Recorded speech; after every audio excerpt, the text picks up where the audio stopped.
இன்றைக்கி நம்ம தெனை அரிசி போட்டு சக்கரை பொங்கல் செய்ய போகிறோம். 2 கப் அளவு தெனை அரிசி எடுத்திருக்கேன். இன்றைக்கி நான் 2 டம்ளர் தெனை அரிசி எடுத்திருக்கேன். அதனால் 1 டம்ளர் பாசிப்பருப்பு. இப்போ அடுப்பை பற்ற வச்சு கழுவி வச்சுருக்க பாசிப்பருப்பையும் தெனை அரிசியும் சேர்த்து வேக வச்சிடலாம்.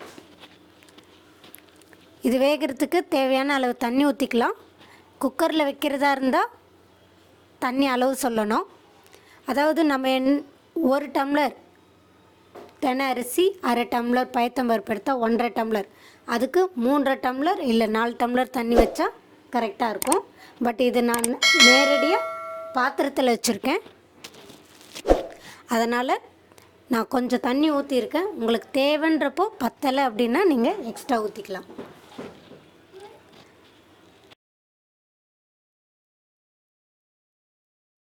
நான் வெறும் பேனில் வச்சு லேசாக வறுத்துருக்கேன். வறுத்து செய்யும் போது அது டேஸ்ட்டும் நல்லாயிருக்கும், அதே சமயம் நல்ல மணமாகவும் இருக்கும். பருப்பு ரொம்ப வறுத்துறாதீங்க, அது கொஞ்சம் கை தாங்குகிற சூடு அளவு இருந்தால் போதும். ரொம்ப வறுத்துட்டிங்கன்னா பருப்பு கருகிடும், டேஸ்ட் வராது. அதனால் லேசாக சூடாகிற வரைக்கும் வறுத்து எடுத்துக்கோங்க. வறுத்த பருப்பு கூட அரிசியை சேர்த்து நல்லா வாஷ் பண்ணி எடுத்துக்கலாம். நான் 2-3 தரம் வாஷ் பண்ணி எடுத்துட்டேன். இது ஒரு 10 மினிட்ஸ் ஆகும். இந்த அளவுக்கு வெந்தால் போதும். இந்த ஸ்டேஜில் தண்ணி இருக்குது, அந்த தண்ணி வற்றுற வரைக்கும் கொஞ்சம் வெயிட் பண்ணலாம். இப்போது தேவையான அளவு வெல்லம் போட்டுக்கலாங்க. உங்களுக்கு எந்த அளவு இனிப்பு தேவையோ அந்த அளவுக்கு வெல்லம் போட்டுக்கலாம்.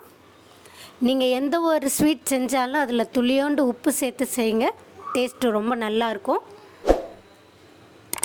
நான் பிஞ்ச் அளவு உப்பு சேர்த்துருக்கேன், அதெல்லாம் சேர்த்து ஒன்று சேர கிளறி விட்டுடலாம். அரிசும் பருப்பும் நல்லா வெந்திருக்கணும், தண்ணி இருக்கக்கூடாது. அந்த ஸ்டேஜில் தான் வெல்லத்தை சேர்க்கணும். கை விடாமல் கிளறி விடுங்க, அந்த வெல்லம்லாம் கரையணும்.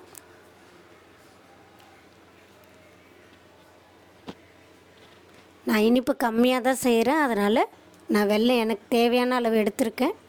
உங்களுக்கு இனிப்பு அதிகமாக வேணும் அப்படின்னா இதை விட 1 மடங்கு எக்ஸ்ட்ரா எடுத்துக்கோங்க. இப்போ ஒரு பேன் வச்சிடலாம். பொங்கலுக்கு தேவையான அளவு நெய் ஊற்றிக்கலாம். அதில் தேவையான அளவு நெய் ஊற்றிக்கலாம். நான் ஒரு கையளவு முந்திரியும் உலர் திராட்சையும் எடுத்து வச்சுருக்கேன். நெய் சூடானதும் அதை ஆட் பண்ணிக்கலாம்.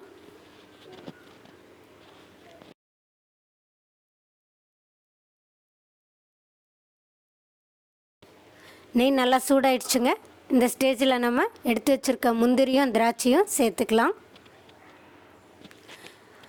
முந்திரி நல்லா ப்ரௌன் ஆகிற வரையிலும் வறுத்து எடுத்துக்கலாம். அடுப்பை ரொம்ப லோ ஃப்ளேமில் வச்சு வருங்க, இல்லைன்னா சீக்கிரமாகவே முந்திரி கருகிடும். லாஸ்ட்டாக திராட்சையை சேர்க்கலாங்க, ஏன்னா திராட்சை அது ஃப்ரை பண்ணும் போது அந்த பஃப்னு வரணும், அந்த ஸ்டேஜ் தான் கரெக்டாக இருக்கும். ஆரம்பத்திலே போட்டிங்கன்னா முந்திரி சீக்கிரம் ப்ரௌன் ஆகிடும், பட் திராட்சை அவ்வளோ சீக்கிரம் இதுவாகாது. நெய் நல்லா சூடாயிட்ட பிறகு அந்த முந்திரி திராட்சை எல்லாம் சேர்ந்து அந்த கலர் வந்துடும்.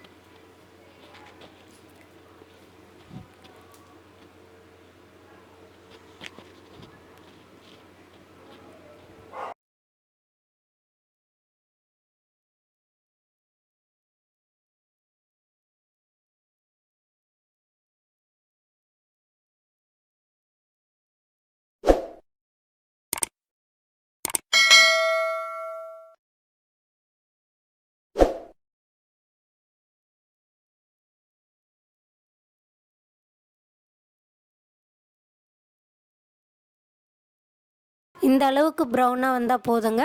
இதை அப்படியே நம்ம பொங்கலில் மிக்ஸ் பண்ணிடலாம்.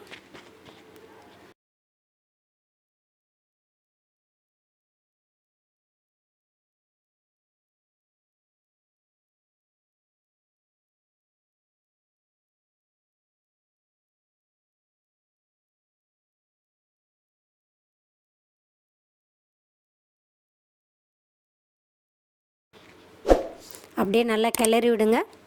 உங்களுக்கு நெய் வேணும்னா இன்னும் கொஞ்சம் ஆட் பண்ணிக்கலாம்.